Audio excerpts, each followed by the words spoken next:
up, everybody? I'm JJ Wetherholt. Today we're taking BP with Pison.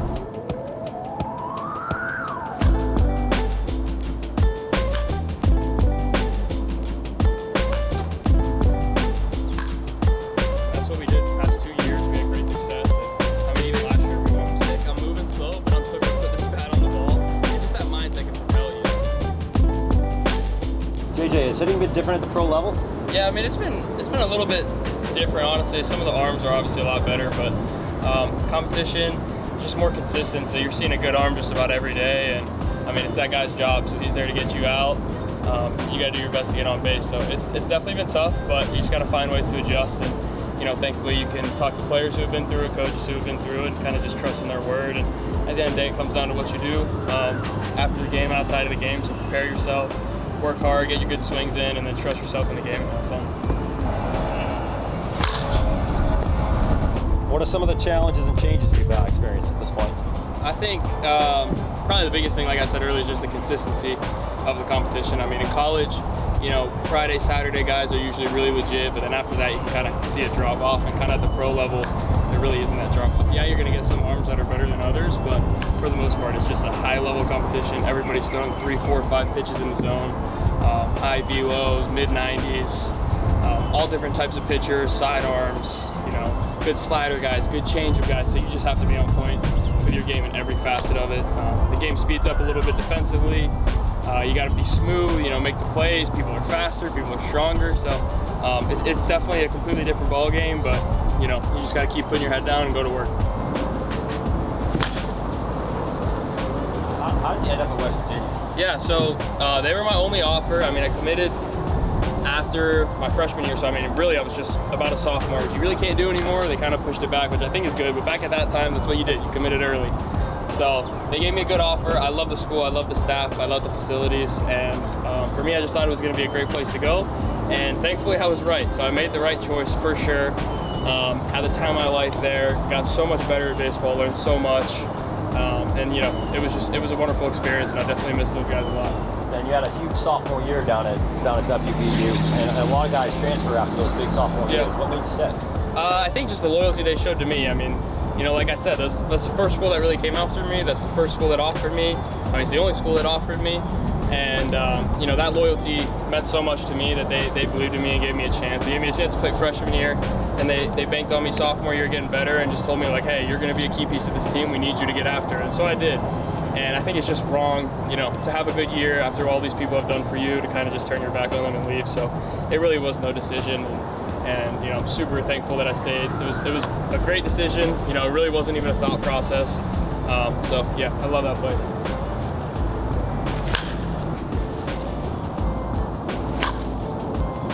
So tell me a little bit more about that sophomore year. You broke onto the national scene at that point. Yeah.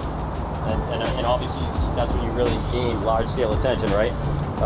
What was that process like? It was sweet. I mean, I put a ton of work in after that freshman year to kind of just elevate my game in every aspect, mentally, physically, cleaning up my diet, cleaning up my sleep habits, just anything I could to get better. That was the year that I kind of realized that my dreams of playing pro baseball could turn into a reality. And it helped that I was on a team with people that I love, with coaches that I love, and that we were winning games. But at the end of the day, it's so much easier to do better when your team's winning and you love the people next to you because you're playing for more than yourself. Kind of like you said, I started to get some national attention, which is really the first time I had it in my career.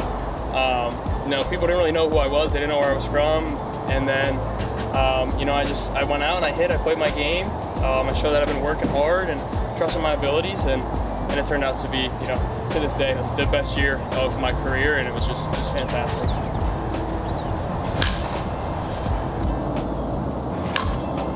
JJ, obviously you've proved you can hit, and you've got a great start to your pro career. What separates you from other hitters?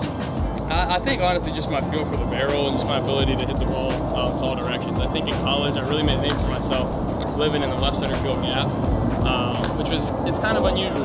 People will usually, especially today, really want to just pull side homers. And not that those are bad, because those are great, but I made my money, left center field, low line drives, even having the power to hit a backside home run, and kind of show people if you want to get me out, you got to be able to come in on me. You got to be able to throw really good breaking balls, really good changeups. You can't just, throw a fastball away and expect me to not hit it because I was going to hit it. And I think at the pro level, that foundation is really important. It still made me the hitter I am today, but then even being able to kind of try to advance my pull side power and in directions like that has kind of leveled me up into a point where it's like I have confidence on any pitch at any given point in that bat, and kind of just that mindset is also something that's helped me a ton. JJ, talk to me about some of the like intangibles of hitting, like plate discipline, whiff rate, like, and then it seems your elite cognition. Yeah. The scores you're taking for us on Pison are in our elite status. Yeah, I mean, I think, like you said there, I mean, even the scores on Pison kind of surprised myself. I didn't really realize that it would be that good, but it shows up on the field. Like you said, with plate recognition, plate discipline, being able to see what pitches coming. I think, my chase rate's pretty low. Kind of like you said, whiff rate is on the lower end, and all that stuff that shows, like, I'm seeing the ball well, I have time to react.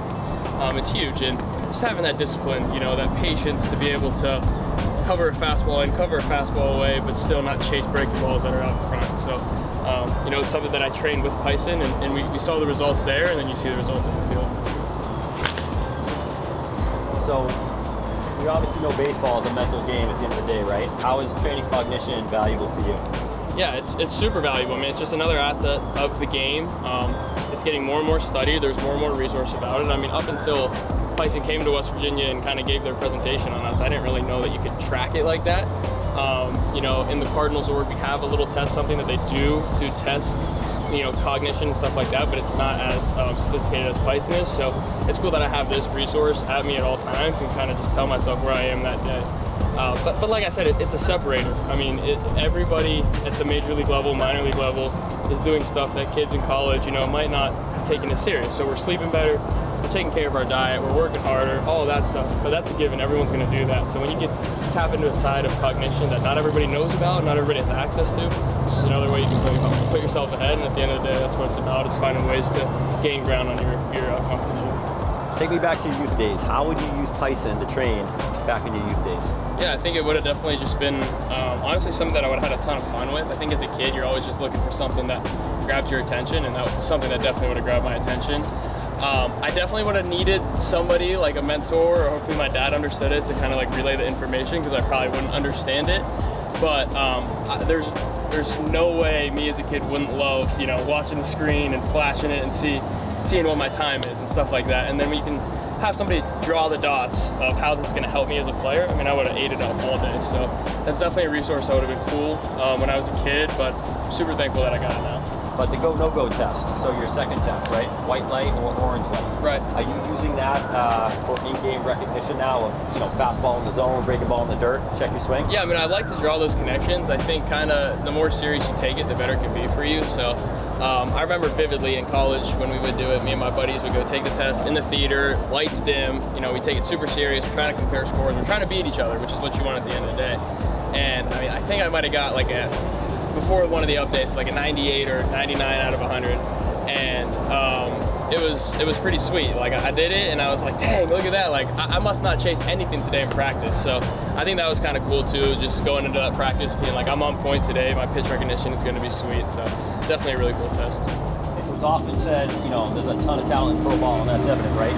How are you separating yourself right now from all that other talent out there? I think, obviously a consistent basis of work. Like, I've been trying to make sure I get my work in every day, if not every day, like have a structured program. What I'm going to do this day, how I'm going to attack it. But kind of like I said, like that's a given. That's what everyone's going to do in the off season. You're going to have some outliers who aren't going to take it as serious, but for the most part, people who want to be good and people who want to play in the big leagues are going to take care of what they need to take care of on a daily basis. So I think one area of the off season that I could slip a lot is things like sleep. Because you're not playing a game, so you feel you don't have to be as well rested. So I've been trying to make sure I keep track of that and trying to really knock down on getting some really good sleep, avoiding distractions, trying to keep my body and treat my body right. And then kind of as we're talking about the cognitive tests, things like that is just an area where I can easily, get ahead of some people if I'm just doing that on a consistent basis. Yeah, and we see that cognition is sought after in Major League Baseball right now, and then down to the college ranks, obviously at West Virginia last year. I think making that part of your routine, your habits, and repetition is a key for your everyday process moving forward as well. Just adding that other element to your game kind of brings full circle. Yeah, I agree. It's definitely something that's really good for you. I mean, it's obviously scientifically proven, but I mean, as I said, it's fun too to just be able to track that stuff and treat it almost as a game, but take it seriously. So it's definitely fun, and having those results is really cool.